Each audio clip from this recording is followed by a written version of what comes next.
Tu as sûrement appris ces fables à l'école. Le lièvre et la tortue, le corbeau et le renard, la cigale et la fourmi. Mais qui se cache derrière ces drôles d'histoires d'animaux?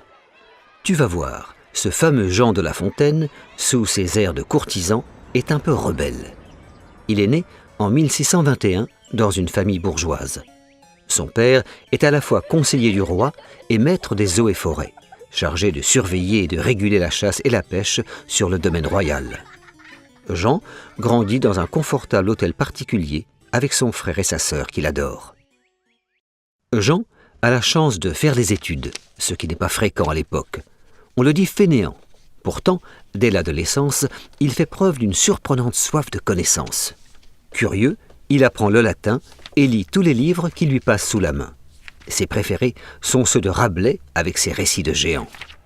À 20 ans, il entre à l'Oratoire, une école religieuse.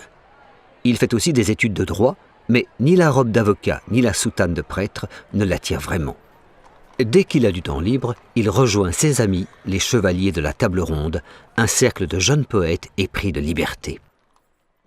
À 26 ans, pour faire plaisir à ses parents, il se marie. Sa jeune épouse, Marie Héricard, n'a que 14 ans. Ils ont un fils, mais ne s'entendent pas très bien. Jean suit finalement la voie tracée par son père et devient à son tour, en 1652, maître des eaux et forêts. Pendant 20 ans, il inspecte à pied ou à cheval les domaines forestiers pour s'assurer que les règles sont bien respectées. Il apprécie ce métier qui lui permet de découvrir la vie des paysans tout en lui laissant beaucoup de temps pour se consacrer à l'écriture. Mais il n'est pas rentable. Endetté jusqu'au cou, Jean finit par abandonner son poste. Depuis qu'il est adolescent, Jean n'a jamais cessé d'écrire.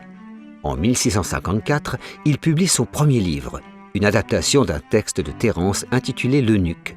Mais personne n'y prête attention. Cet échec ne l'arrête pas, bien au contraire. En 1658, il part à la recherche d'un mécène, c'est-à-dire un noble qui pourra le financer. C'est à l'époque le seul moyen pour les artistes et les écrivains qui n'ont pas de fortune personnelle de subvenir à leurs besoins. Il reçoit bientôt l'aide de Nicolas Fouquet, rien de moins que le surintendant des finances de Louis XIV. Jean de La Fontaine connaît ses premiers succès littéraires.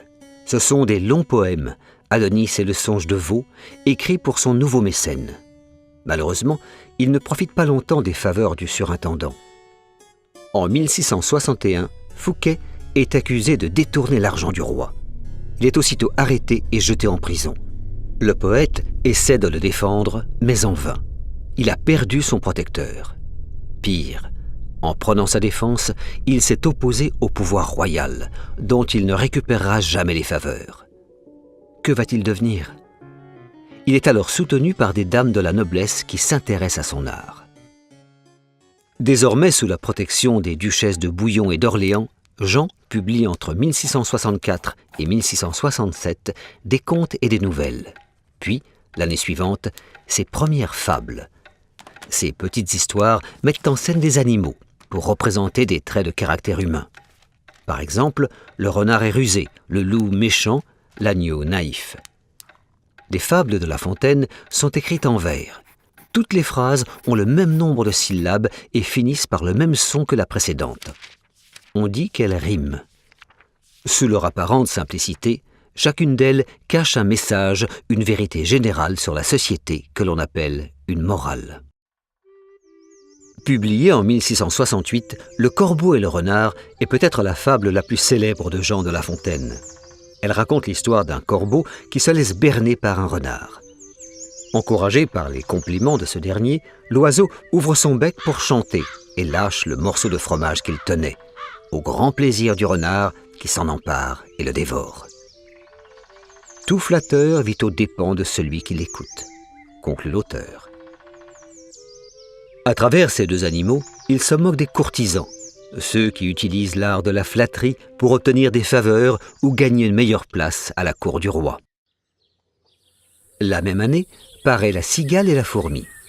La première, ayant chanté tout l'été sans se soucier de faire des provisions, n'a plus rien à manger une fois l'hiver venu. Quémandant un peu de nourriture auprès de sa voisine, elle se fait sévèrement rabrouer. « Vous chantiez ? Eh bien, dansez maintenant !» Rétorque la fourmi qui, elle, a travaillé tout l'été et n'a pas envie de partager ses réserves si durement acquises. Qui se cache derrière la cigale insouciante et la fourmi travailleuse? Peut-être les artistes rêveurs qui ne s'inquiètent pas de l'avenir et les paysans, bien conscients des difficultés de la réalité. En 1673, après la mort de la duchesse d'Orléans, Jean est recueilli par Marguerite de la Sablière.